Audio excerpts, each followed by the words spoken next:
आज का हमारा आर्टिकल केदारनाथ मंदिर पर आधारित है। इस आर्टिकल में हम आपको केदारनाथ मंदिर का इतिहास और अन्य मुख्य बातों से संबंधित जानकारी देंगे। जब भी भारत के तीर्थ स्थलों का नाम लिया जाता है तो उसमें केदारनाथ धाम का नाम मुख्य रूप से लिया जाता है। केदारनाथ मंदिर पौराणिक सनातन सभ्यता और संस्कृति का प्रतीक है और स्थल हिंदू धर्म में बहुत ही महत्व रखता है। केदारनाथ मंदिर से हिंदुओं की आस्था जुड़ी हुई है। आइए केदारनाथ मंदिर का इतिहास और उससे जुड़ी अन्य बातें जानते हैं। केदारनाथ मंदिर कहाँ और केदारनाथ मंदिर का निर्माण किसने और कब कराया था, चलिए जानते हैं। केदारनाथ मंदिर हिंदू धर्म में प्रचलित है तथा ये मंदिर भारत के राज्य उत्तराखंड के रुद्रप्रयाग जिले में स्थित है। केदारनाथ मंदिर हिमालय पर्वत की गोद में स्थित 12 ज्योतिर्लिंग में शामिल है। इस मंदिर का निर्माण कतूरी शैली से किया गया है और इसके निर्माता पांडव वंश जनमेजय हैं। केदारनाथ मंदिर का निर्माण द्वापर युग में हुआ था। इस मंदिर में स्थित स्वयंभू शिवलिंग बहुत ही प्रचलित एवं प्राचीन है। केदारनाथ मंदिर के इतिहास की बात की जाए तो ये मंदिर बहुत ही प्राचीन और विद्वान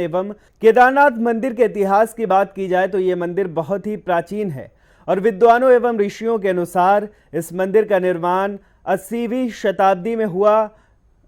इस मंदिर के चारों ओर बर्फ के पहाड़ हैं। केदारनाथ मंदिर मुख्य रूप से 5 नदियों के संगम का मुख्य धाम माना जाता है और ये नदियां मंदाकिनी, मधुगंगा, शीरगंगा, सरस्वती और स्वर्ण गौरी है। ऐसी मान्यता है कि ब्राह्मण गुरु शंकराचार्य के समय से ही स्वतः उत्पन्न हुए इस शिवलिंग की आराधना करते हैं। केदारनाथ मंदिर के समक्ष मंदिर के पुरोहित एवं यजमानों तथा तीर्थ यात्रियों के लिए धर्मशाला उपस्थित है। मंदिर के मुख्य पुजारी के लिए मंदिर के आसपास भवन बना हुआ है। केदारनाथ मंदिर का निर्माण वास्तुशिल्प मंदिर के मुख्य भाग में मंडप तथा गर्भ के गृह चारों ओर प्रदक्षिणा पथ बना हुआ है। मंदिर के बाहरी हिस्से में नदी बैल वाहन के रूप में विराजित है।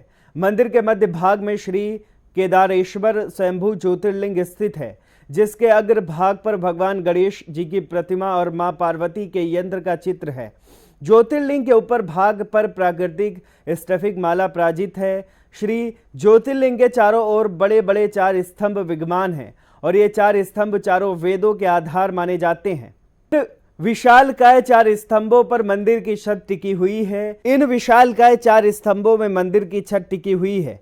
ज्योतिर्लिंग के पश्चिम भाग में एक अखंड दीपक विद्यमान है और 1000 सालों से इसकी ज्योति का प्रकाश मंदिर की आस्था को बनाए हुए है। इस अखंड दीपक की ज्योति का रखरखाव मंदिर के पुरोहित सालों से करते आ रहे हैं। मंदिर ये अखंड दीपक की ज्योति सदैव मंदिर के भाग में और पूरे केदारनाथ धाम में अपने प्रकाश को बनाए रखे। मंदिर की दीवारों पर सुंदर एवं आकर्षक फूलों की आकृति और हस्तकला द्वारा उकेरा गया है। केदारनाथ मंदिर की पौराणिक कहानी। कहा जाता है केदारनाथ ज्योतिर्लिंग की स्थापना का एक ऐतिहासिक आधार तब निर्मित हुआ जब एक दिन हिमालय के केदार श्रृंगार पर भगवान विष्णु के अवतार एवं महातपस्वी नर और नारायण तप कर रहे थे। उनकी तपस्या से भगवान शंकर प्रसन्न हुए और उन्हें दर्शन दिए और उनकी प्रार्थना के फल स्वरूप उन्हें आशीर्वाद दिया। वो ज्योतिर्लिंग के रूप में सदैव यहाँ वास करेंगे। केदारनाथ मंदिर के बाहरी भाग में स्थित नदी के बैल के वाहन के रूप में विराजमान एवं स्थापित होने का आधार तब बना जब द्वापर में युग महाभारत के युद्ध के दौरान पांडवों की विजय पर तथा भातर हत्या के पाप से मुक्ति के लिए भगवान शंकर के दर्शन करना चाहते थे। इसके फलस्वरूप वह भगवान शंकर के पास जाना चाहते थे, उनका आशीर्वाद पाना चाहते थे, परंतु भगवान शंकर उनसे नाराज थे।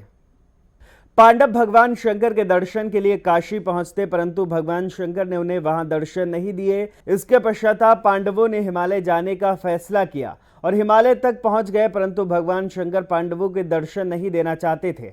इसलिए भगवान शंकर वहां से भी अंतर्ध्यान हो गए और केदार में वास किया। पांडव भी भगवान शंकर का आशीर्वाद पाने के लिए एकजुटता से और लगन से भगवान शंकर को ढूंढते ढूंढते केदार पहुंच गए। भगवान शंकर ने केदार पहुंचकर बैल का स्वरूप धारण कर लिया था। केदार पर बहुत सारी और बैल उपस्थिति थी। पांडवों को कुछ संदेह हुआ, इसलिए भीम ने अपना विशाल रूप धारण किया और 2 पहाड़ों पर अपने पैर रख दिए। भीम के इस रूप से भयभीत होकर बैल भीम के पैर के नीचे से दोनों पैर में से होते हुए भागने लगे, परंतु एक बैल भीम के पैर के नीचे से जाने को तैयार नहीं था। भीम बलपूर्वक उस बैल पर हावी होने लगे, परंतु बैल धीरे धीरे अंतर्ध्यान होते हुए भूमि में सम्मिलित होने लगा। परंतु भीम ने बैल की त्रिकोणात्मक पीठ का भाग पकड़ लिया। पांडवों के इस दृढ़ संकल्प और एकजुटता से भगवान शंकर प्रसन्न हुए और तत्काल ही उन्हें दर्शन दिए। भगवान शंकर ने आशीर्वाद रूप में उन्हें पापों से मुक्ति का वरदान दिया। तब से ही नदी बैल के रूप में भगवान शंकर की पूजा की जाती है।